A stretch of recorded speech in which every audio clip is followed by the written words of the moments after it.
This tiny 1-2-volt CPU fan uses only 0.1 amp, but today it will start a very unexpected experiment. I kept this fan from an old computer cooling assembly. Many people overlook small parts like this, but in DIY a small part can still be very useful. Now I attach it to this aluminum heatsink. The thin fins increase the surface area for airflow. When the fan pushes air through the fins, heat can leave faster. I fasten the fan with screws so it stays firmly in place. If the fan is loose, the airflow will not be directed properly and the cooling performance will drop.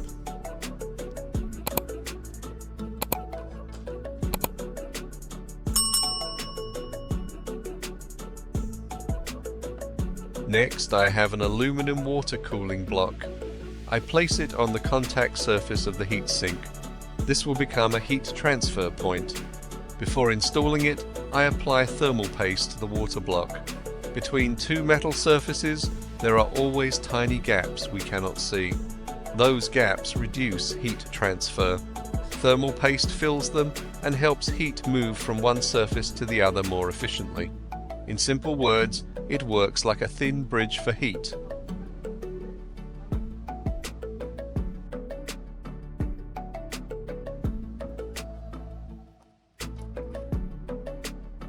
Next is the key part in the center. This is a TEC 12706 Peltier module. It usually runs from 5 to 15 volts and works best around 12 volts. At full power, it draws about 6 amps. This module does not simply create cold air. It moves heat from the cold side to the hot side. So the hot side must be cooled well, or the cold side will not work effectively. I apply thermal paste to the hot side, then attach it to the water cooling assembly.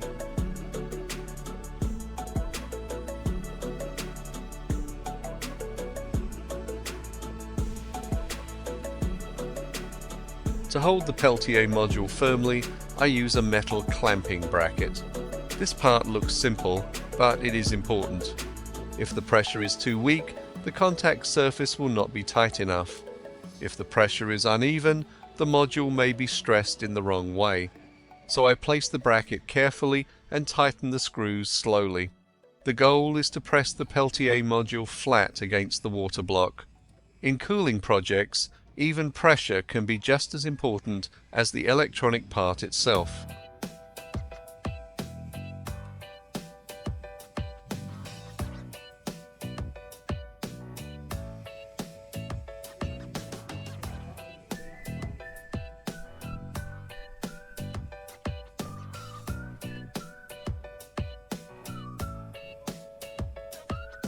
Now I have two small stainless steel boxes. They look like ordinary kitchen containers, but today they will not be used in an ordinary way. Can you guess why I need exactly 2 of them? First, I drill 2 holes in the lid of each box. These holes are not random. Their positions will decide how the next parts connect later. When drilling stainless steel, I work slowly and hold the lid firmly. If the holes are rough or off-center, the next assembly will be harder to seal and keep stable. So I mark the points first, then drill carefully. Next, I drill another hole, about 2 to 3 centimeters above the bottom of each box. This hole needs to be larger than the holes on the lid. It may look simple, but it will be a very interesting point in today's system. It is not on the top like the first 2 holes. It is placed near the bottom, which means it will have a different role. Can you guess what I will install here? And here is that part. It is this small plastic water valve. I install it into the holes on the stainless steel boxes. The valve lets me open or close the water outlet near the bottom. It helps with draining, checking, or replacing the water later. A tiny part, but very useful for maintenance.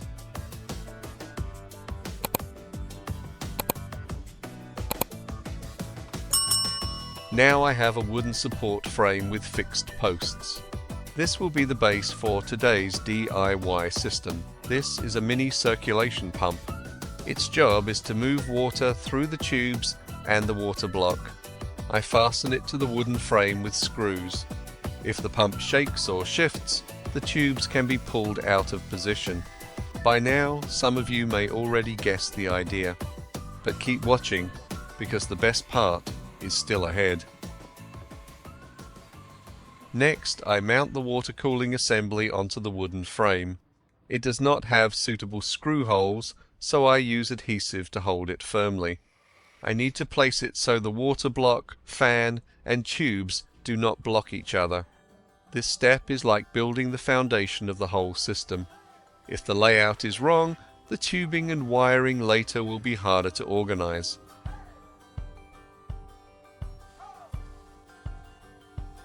Now it is time to connect the parts together.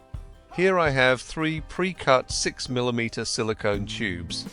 These tubes guide water between the stainless steel boxes, the pump and the water block. One tube carries water out, one tube brings water back, and one tube completes the circulation loop. Watch carefully and try to guess the order. If the water path is wrong, the system may not circulate properly.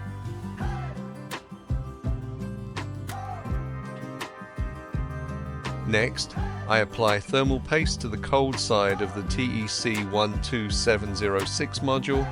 This cold side will contact the area that needs cooling. The paste fills tiny air gaps between the surfaces. That helps heat transfer better and keeps the cooling effect more stable.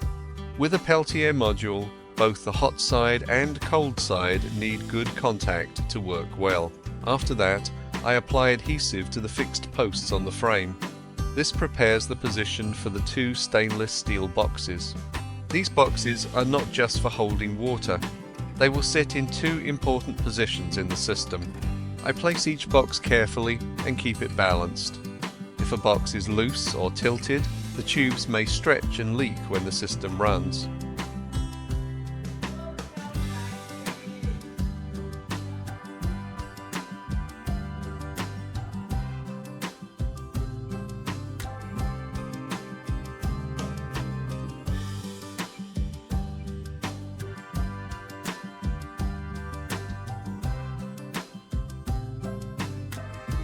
After the boxes are fixed firmly, I insert the silicone tubes into the blue lids.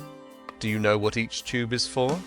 One tube carries water out, one tube brings water back, and one tube helps the circulation loop stay stable. I will explain more when the full water path is connected. Now I connect the wires from the cooling fan, the Peltier module, and the mini pump by polarity. Positive wires go together. Negative wires go together. Then the whole system connects to this switching power supply. Before turning it on, I check the total current. The TEC12706 module draws about 6 amps at full power. The mini pump uses about 0.5 amp. The CPU fan uses about 0.1 amp. Together, the system needs about 6.6 amps.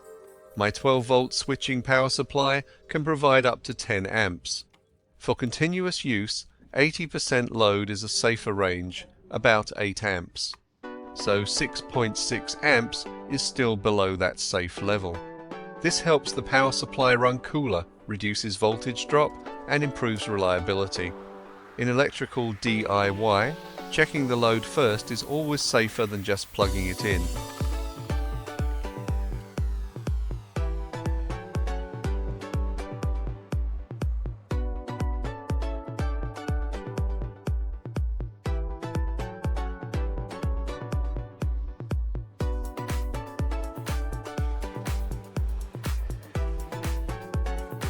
At this point, today's DIY system is almost finished. But before I say it works, I need one more testing accessory. These are 2 digital temperature meters with LCD screens. One meter will monitor the hot water box. The other will monitor the cold water box. If we only look by eye, it is hard to know how the temperature is changing. but clear numbers make the result much more convincing. Can you guess the temperature difference after a few minutes?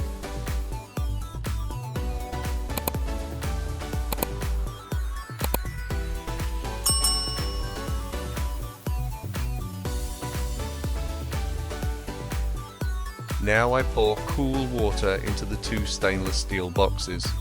Then I place the temperature probes inside each box. The probes need to stay under the water for a more accurate reading. The starting water temperature is about 23 degrees Celsius. Now everything is ready. We have the cooling fan, heat sink, water block, circulation pump, Peltier module, and temperature meters. The only thing left is to power it on and wait for the result.